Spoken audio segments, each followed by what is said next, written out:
Welcome back, viewers at home. You're still tuned in right here on Prime Live. And to discuss, the aspects around Men's Health Month, I am joined by Mohammed Uzair Bhamjee, a passionate psychologist and an owner of a soulful psychology. Now, tonight, he will help us highlight the often neglected realm of men's mental health, which is, mental health itself. Good evening, and Jazakallah so much for joining us. Assalamu alaikum wa rahmatullah. Wa alaikum salam wa rahmatullahi wa barakatuh.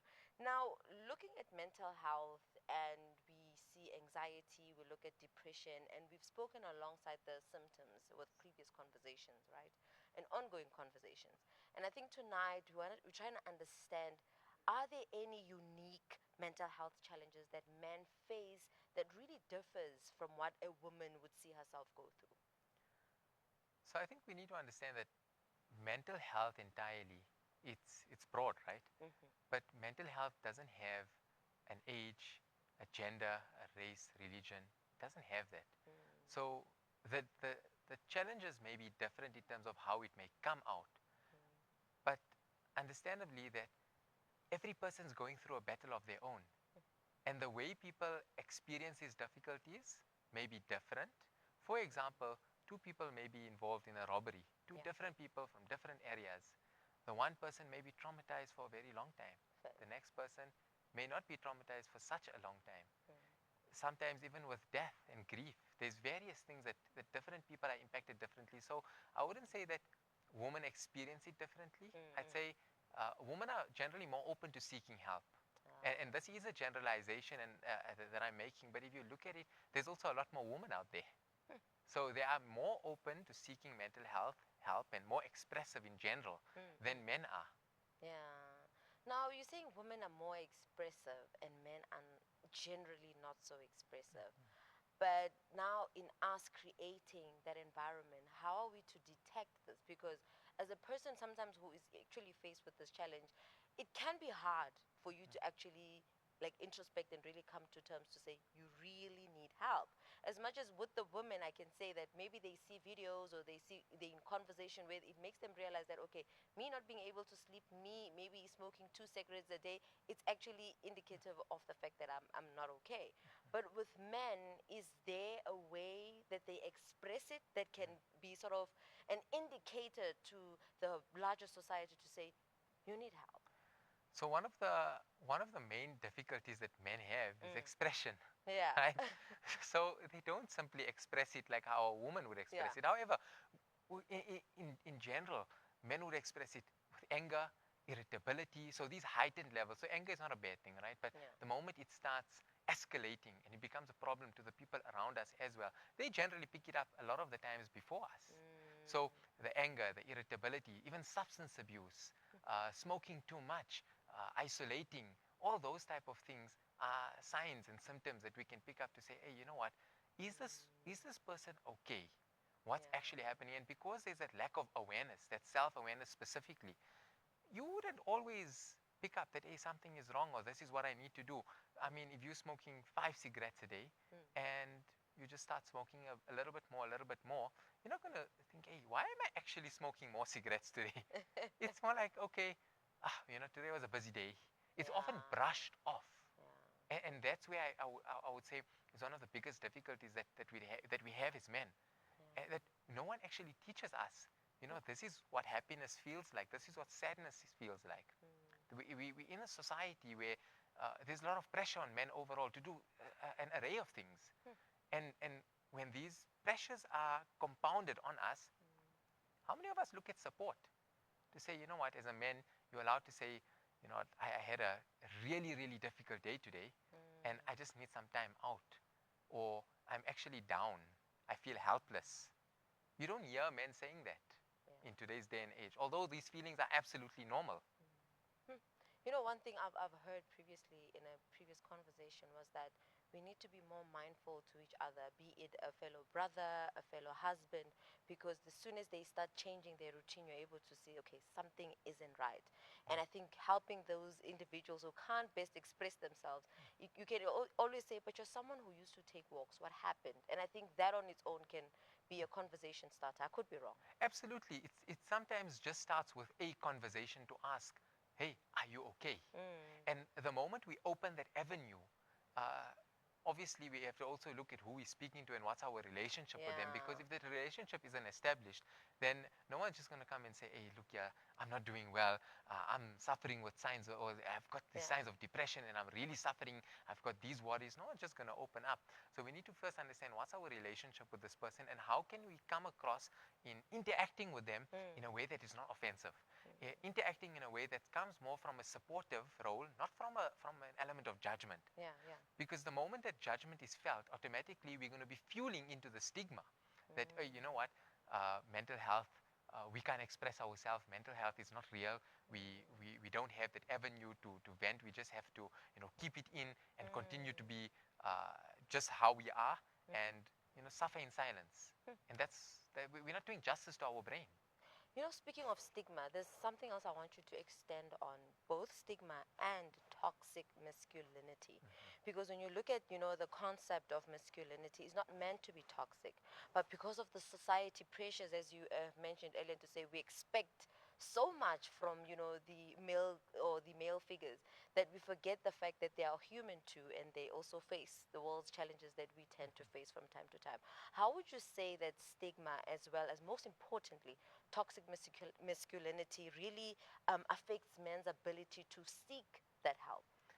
So I love this question that you're actually asking because it speaks volume. Mm. When we look at toxic masculinity, I don't know if you've ever heard that the phrase, men don't cry Oh. or cowboys don't cry, right? Depending on cultures and so forth. But Mm. we often sit with that cowboys don't cry when a child gets hurt. And you say, hey, listen, you're a big boy, you're strong, keep Yes. quiet, and let's go. Here's something, keep quiet. Or your Here's your friends car, are here's your toy. watching. Yes, yes. Everyone's watching. What are they going to say? And we Mm. need to be so mindful of that. Even parents, especially, because that's where it starts. And we can't blame parents to say, you know what, why are you doing this? How can you do that? Because it's been going on from generation to generation. So we have to be mindful of, number one, the generational trauma, right? But nonetheless, when it comes coming back to toxic masculinity, when we using such phrases, we are conditioning ourselves as well to say that, look, I can't express myself, I can't cry. And I think that is one of the biggest things that bring us down, not only as men, but you have it amongst women as well. So it's not only specific, but it's more prevalent amongst men.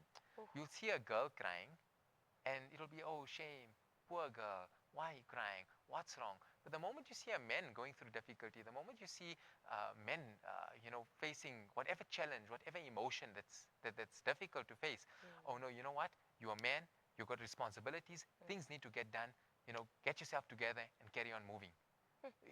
We often dismiss the fact that, look, you're actually going through a difficult time. Yeah. And it's okay to take a few moments. We're not saying be sad the rest of your life. Oh, yes. We're not saying that. But we're saying you are actually crying. Let's not let's acknowledge the fact that we have emotion because our creator has given us emotion for a reason. Mm. And if we're going to be fueling that continuously from generation to generation, that element of toxic masculinity where we call it, we intellectualize a lot. So no, it's fine, don't worry. I'll sort it out. Everything will be okay. And we put up this brave face, this macho face, because we want to look good in society's eyes. But not only that, we also want to have our own sense of self-worth. And I think we have these blurring lines that prevent us from looking at things for what they actually are. And we always think, no, it's fine, it's fine. Let's push down, push. But what we're pushing is emotion. And the moment we push it down, it's compacting and compacting. It just takes a trigger, an event for everything to spiral out. Now, speaking on, I will coin it as the coddling culture, because the moment we're saying toxic masculinity, as you're saying it now, prones the person to thinking, wow, I mean, the world expect this of me. How do we then, in addressing generational traumas and also getting rid of this coddling culture, how do we start? And I say this because maybe there's a parent who's watching now and is like, I've been saying this to my child and they're 18 now. How do I undo that? And I think it's important for us to give them the solution. Same thing with the man that, we find ourselves surrounded with, be it our fathers, our uncles, colleagues in that sense. How do we then get into conversation where like actually toxic masculinity is something that we need to get rid of, because it's one of the leading incidents or reasons that men find themselves in ways where they feel like they're beyond change or they're beyond help. One thing in terms of getting rid of it is one thing, and the other thing is becoming aware of it. That's I'd say the most important part, right? Okay. We need to be first. We need to be aware that look, I'm doing X, Y, and Z, and these things need to change Okay. because obviously it's going to harm the people around me. So it literally starts with a simple conversation.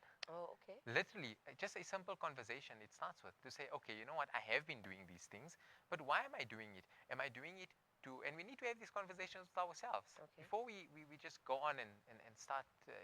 Imagine one day you're telling your son, keep quiet, keep quiet, push it away, push it. The next day, hey, listen, it's okay to cry. Don't worry. I mean, it's a massive shock. So we need to start having this conversation with ourselves to ask, what are we doing, and how are we contributing to the downfall of the people we're interacting with. And it may not only be children, it can be workers, it can be managers, anyone in power. So we need to be aware that is this control, are we using it as a form of control, or are we using it as a form of avoidance? Are we avoiding what's actually happening, or are we aware of it but we're just pushing it away because it's too difficult to sit with the discomfort within ourselves? So sometimes it starts with a simple conversation with ourselves. The second thing I would say is, you know what, if you notice that these are some of the difficult qualities that that one has, and it sits heavy on you, then go out and seek help. Go to the psychologist. Go out there. There are many psychologists. Look, as men, we are scarce as psychologists out there. We are in demand, but nonetheless, it just starts with that simple phone call, that simple message. There's support groups, there's information online from credible people, from psychologists out there. There are ways forward. We don't have to sit in the cycle throughout. Now, I'm just going to go off a tangent just a little bit and ask in terms of, as you're saying, there's less male psychologists than there is for women. Would you say that there's a reason why a man wouldn't want to sit in front of another female and like pour out their heart or their emotions? Or is there something that is offered by a male psychologist that will allow the man to literally be vulnerable in such a space? I wouldn't say that entirely. Personally, I've got a female psychologist. Oh, okay. Right? Interesting. But if we have to backtrack a little bit in terms of coming back to stigma also, Yeah. when I wanted to study psychology, people told me, hey, are you okay? Why are you studying? This is a woman's field. Yeah. But again, that comes back to the toxic masculinity, it comes back to generational trauma. But what I've noticed is I've got a lot of female clients as well. And it just depends how comfortable the person is. I wouldn't say a male has something more to offer than a female. Yeah, I don't think that. I think it really depends on what the client is looking for and how they see value in. I know when I was looking for a psychologist at that stage there, it was so difficult to find a male psychologist. And actually a male psychologist recommended, it was a friend of mine that recommended another psychologist to me. And it's going almost close to 10 years already. Wow, Yeah. amazing. Now, there's another question I also want to ask, which is around all things mental health. And I think we look at motherhood, and there's so many conversations around postpartum, hormones, being pregnant, and so forth. But on the other side, we don't hear much often about it, where even there's this very subtle conversation around men also getting, the paternity leave of some sort. And like, what is the need for that? But sitting here with you today, I'll ask, how does fatherhood affect men's mental health, including the risk of perinatal depression? I think it's a topic that is never ever discussed openly until recent times rather. And many people actually shy away from it. And many men specifically, they say, no, everything is fine. It's just the wife, I have to manage her. But they don't understand the impact of having a child. I mean, when a new life comes into the world, we need to understand that husband and wife are close. Now a new life comes into the world, there's slight distance that's been created, right? Yeah. Automatically, the mother is going through a whole lot of difficulties in terms of she just come through 9 months. Yeah. And we need to look at it from a chemical point of view, from a physiological point of view. There's so much of things going on there. But at the same, and those things are normal. It's normal for it to happen. But at the same time, men are also going through that adjustment of, hey, I've got a whole new life here.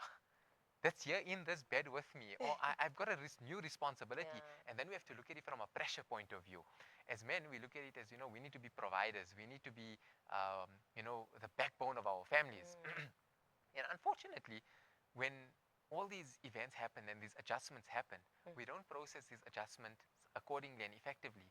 And we say, no, there isn't time to process it.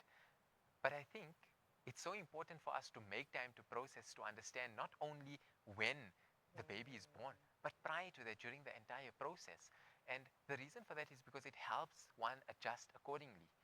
Because it's not only the wife that goes through the adjustment, it's the husband as well, it's the father as well.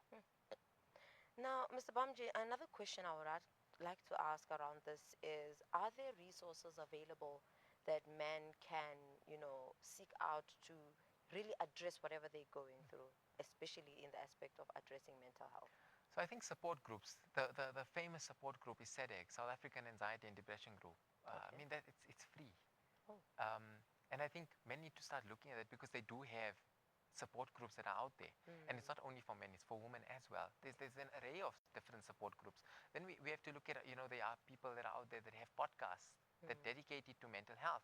There are people that are out there on social media, on Instagram, on TikTok, that are, please, and I emphasize it, look at getting information from credible sources.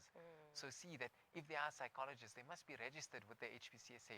So look out there. There's online, there's so much of information that are out there, but just make sure that you're getting from verified sources. And then again, there are psychologists. And as psychologists, we love working with these type of things. We love seeing a man coming in, or a woman coming to say, look here, I really need help with this. Why? It's not only because we can look at it from a business perspective. Yes, it's a new client, but it's not about that. We're looking at one person changing. That person may see it as, no, I'm just changing for myself. But we often downplay the fact that that person is not only changing for them. They're interacting with their spouses, with their parents.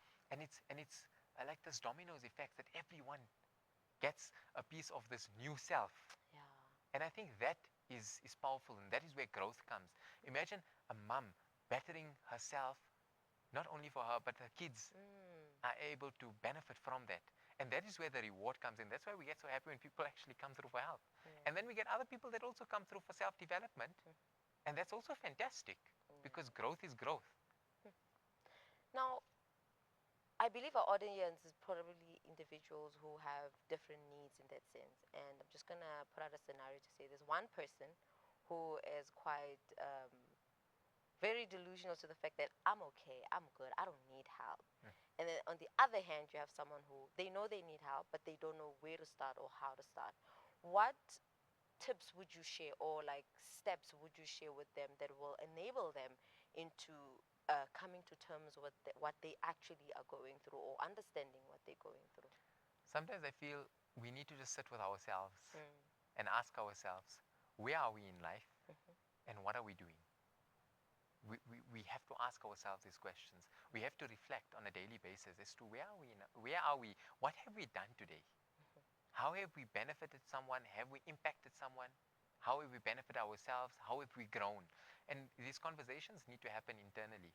And I would also say, starting with people that are, create our support groups, create our, that friend that we can really trust. Yeah. It starts off there, but seeking help is not easy. Because remember, you're going to someone that's a complete stranger, and you're going to be vulnerable and share your entire life generally. And it's never nice when things are initially. It's not nice when things are just out there. Because once it's out, it's more of a reality versus when it's in. No, it's in. Only I know about it. It's fine. That sort of thing. But I think we need to start being honest with ourselves. Are we doing this for other people out there? Or are we doing it for ourselves? Do I want to be a better Mohammed for me? Or do I want to be a better Mohammed for everyone else out there? And I think if I'm just going to be doing it for everyone out there, there wouldn't be internal benefit. So those that are afraid to seek help, I suggest don't force them and push them to seek help, but rather encourage them to say, look, you are going through these difficulties, and it's normal. It's okay. We're human. Now, for someone who still doesn't understand the concept of the impacts of mental health that is not addressed, what can they literally look forward to? And I'm saying this because with every thing that is done in this world, they always tell you that if you're going to continuously smoke, you will suffer, you will run the chances of lung cancer and so forth. If you're someone who's not going to eat healthy, you're someone who's going to be, dealing with cholesterol and so many other issues in the later age of your life.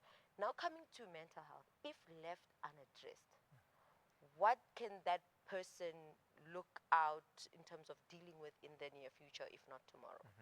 So we look at a few things, right? When someone experiences just a diagnosis of depression or anxiety or bipolar, it's not, they don't just wake up and say, hey, right, today I'm got a full blown diagnosis of depression. It's not like that. It starts off in symptoms.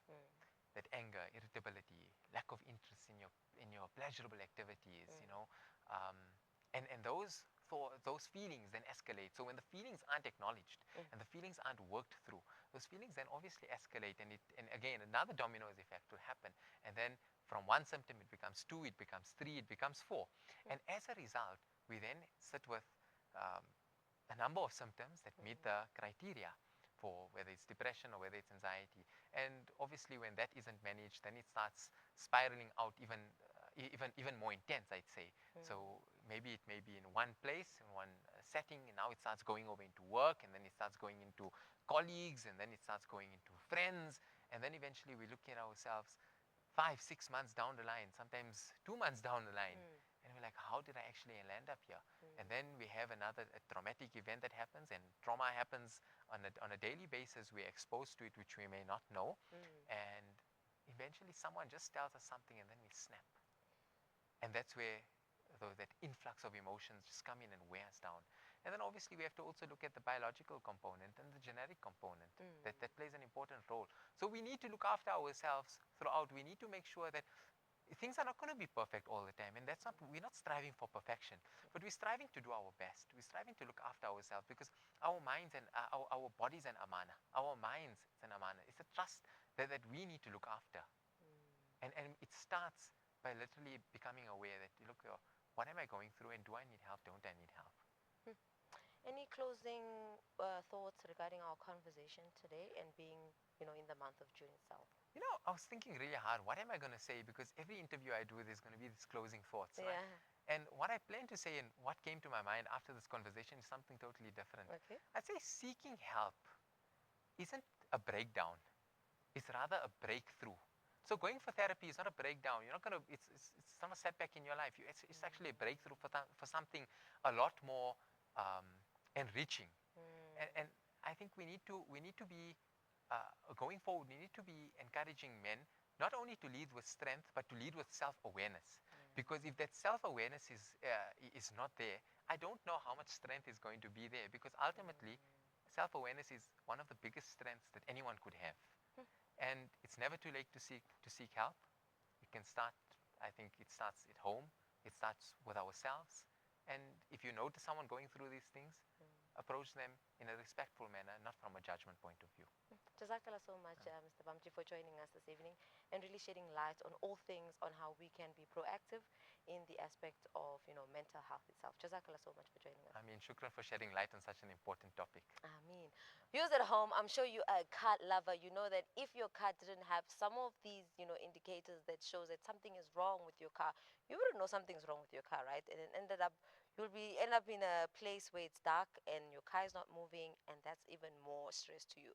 So show love to yourself like you show love to your car, where every month or every once in a while you go for that maintenance, you go for that car wash, and do that for your mental health. And once a while, start those chat groups, go to a psychologist or contact one in that sense, and get started on the journey of just not being healthy physically, but also being healthy mentally. But for now, let's head over to a break. We'll see you just after this.